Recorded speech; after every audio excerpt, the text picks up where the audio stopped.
Hi, friends. All right, Anne Hutchinson, one of the original girl bosses in U.S. history. Let's get into it.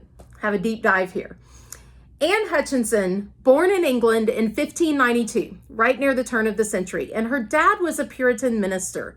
Her dad, as a Puritan minister, believed it was really important to teach his daughter how to read. So Anne was taught to read at a very young age so that she would be able to read the Bible. Education is really important to the Puritans. You've got to be able to read so that you can read the Bible for yourself. Her father followed through with that. Anne was educated. Her father also kind of taught her how to be rebellious against the church, how to stand up for her beliefs and her opinions and speak her mind, even though she was a woman. Her father had made some critical comments about the church and ended up getting put in jail for 2 years. He was tried for heresy against the church and found guilty. Later, shortly after Anne was born, he was put on trial again for criticizing the church and was sentenced to 3 years house arrest after Anne was born. So Anne has this legacy, one of education, but two, a little bit of rebellion, not afraid to challenge authorities. She ended up marrying her childhood friend, a guy named William Hutchinson. He was a cloth merchant, and she began teaching Bible lessons in her home. She would have other women come into her home, and they would basically have Bible study.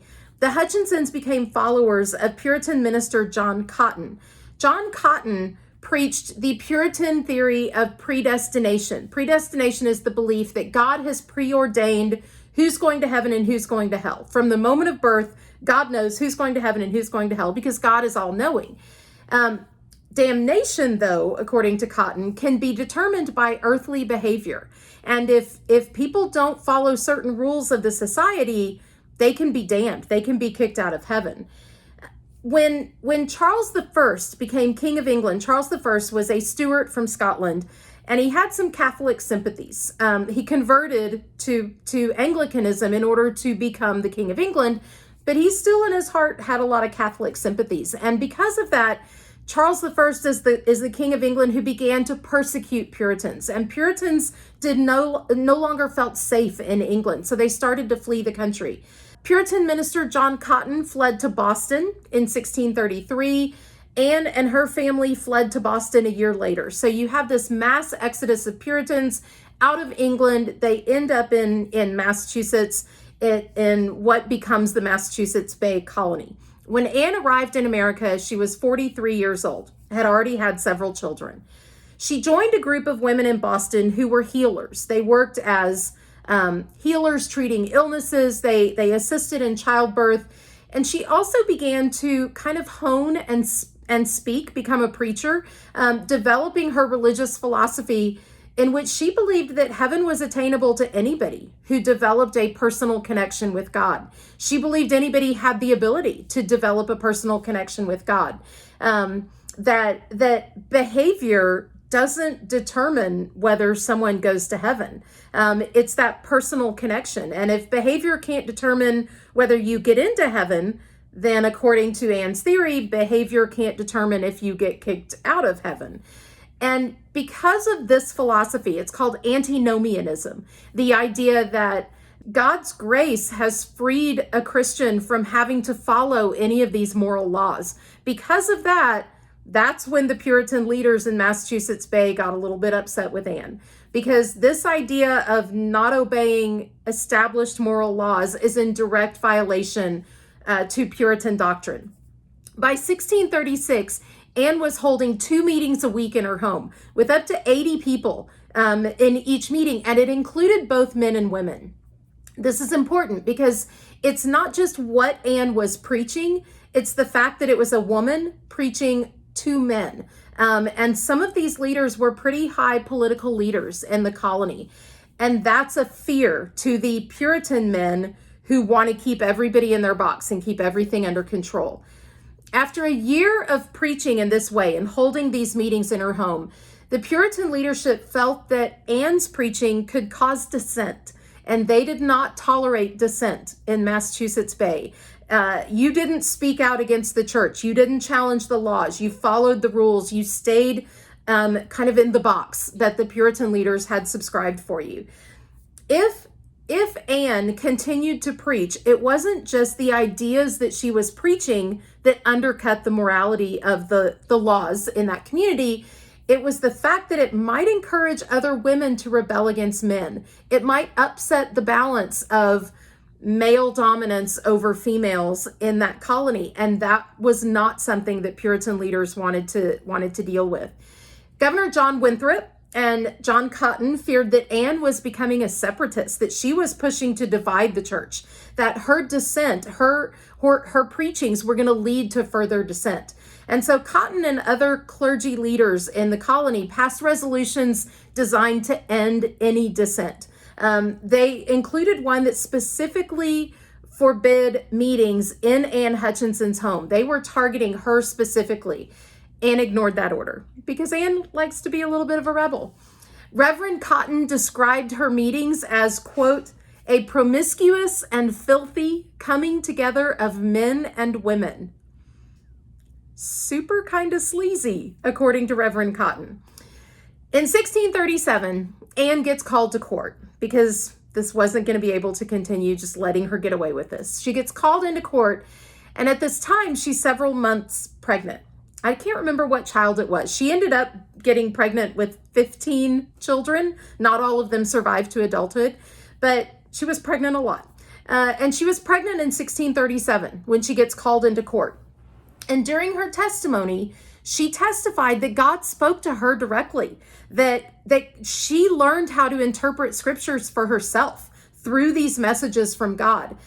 Men saw this as a challenge. Men saw this as a challenge to their authority, both spiritual authority and civil authority, and they proclaimed her a heretic. As a result of that conviction, she and her family were to be banished from the colony, but it was still winter, so they waited until March. They remained under house arrest until winter ended, and then in March of 1738, she and her family left Massachusetts Bay along with 30 other families and headed for Rhode Island. Rhode Island was a haven for dissenters, people who had been kicked out of various other colonies. So she and her family left Rhode Island with 30 other families. They founded the city of Portsmouth in Rhode Island. But that pregnancy that Anne was pregnant with, the baby that Anne was pregnant with during the trial, ended in a stillbirth. She didn't give birth to a live baby. And that baby that was born as a stillbirth was severely deformed. Winthrop and Cotton began to spread rumors that, number one, God was judging her, that this was God's punishment against Anne Hutchinson for speaking out against them. But number two, that she gave birth to demon children.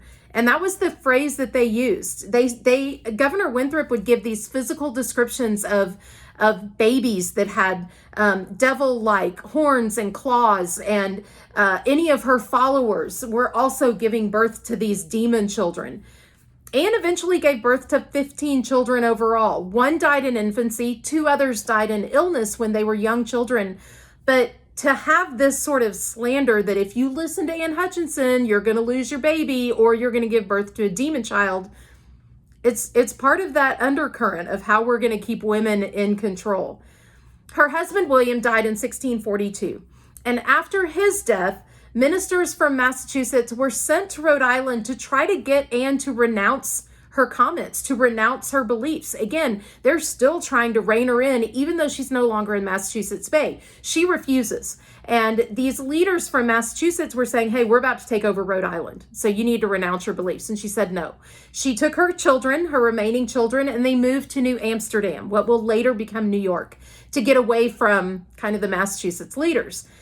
In the summer of 1643, within a year after they had moved to New Amsterdam, her town came under attack by Native American warriors, and Anne and her children who were left with her were axed to death. They were murdered during this attack. Their bodies were burned.